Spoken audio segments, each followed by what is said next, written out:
From empire to isolation, what went wrong?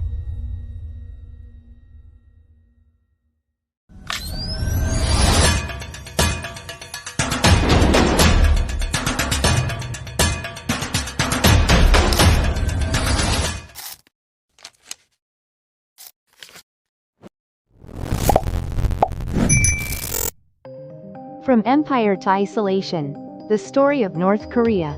The story of North Korea is often told as a mystery, an isolated nation shrouded in secrecy, defined by strict control and limited contact with the outside world. But to understand how it became one of the most closed societies on Earth, we must look far beyond its present.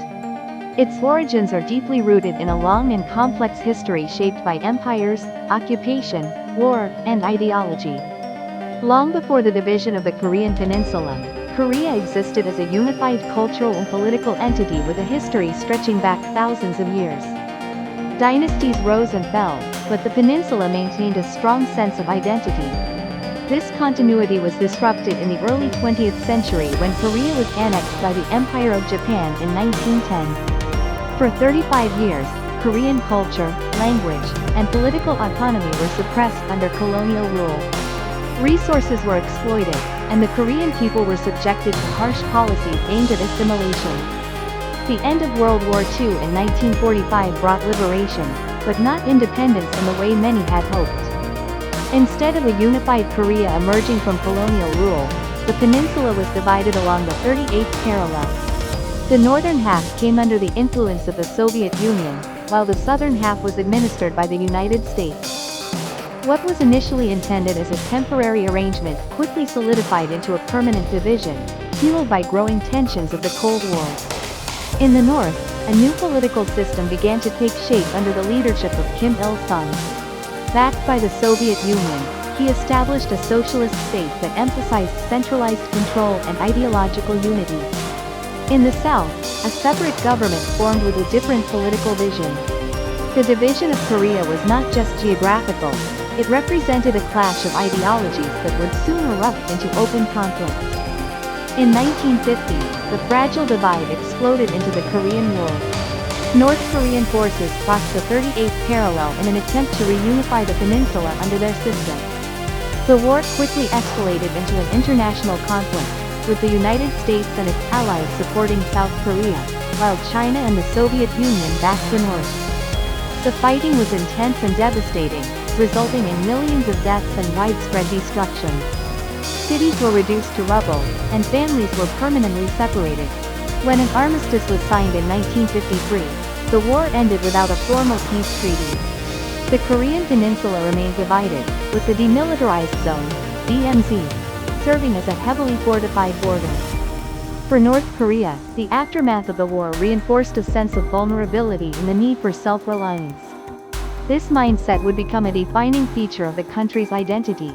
Under Kim Il-sung, North Korea developed an ideology known as Juche, often translated as self-reliance. This philosophy emphasized independence in politics, economics, and military affairs. While it was presented as a path to national strength, it also justified increasing isolation from the global community. Over time, the government tightened its control over every aspect of life, from media and education to movement and expression. As decades passed, power in North Korea became increasingly concentrated within a single family. After Kim Il-sung's death in 1994, leadership passed to his son, Kim Jong-il, and later to his grandson, Kim Jong-un. This dynastic succession is unusual for a socialist state, blending elements of monarchy with authoritarian governance. The leadership cultivated a powerful personality cult, portraying the ruling family as central to the nation's survival and success. While the government emphasized strength and unity, the reality for many citizens was far more difficult. In the 1990s, North Korea faced a severe famine that led to widespread suffering and loss of life.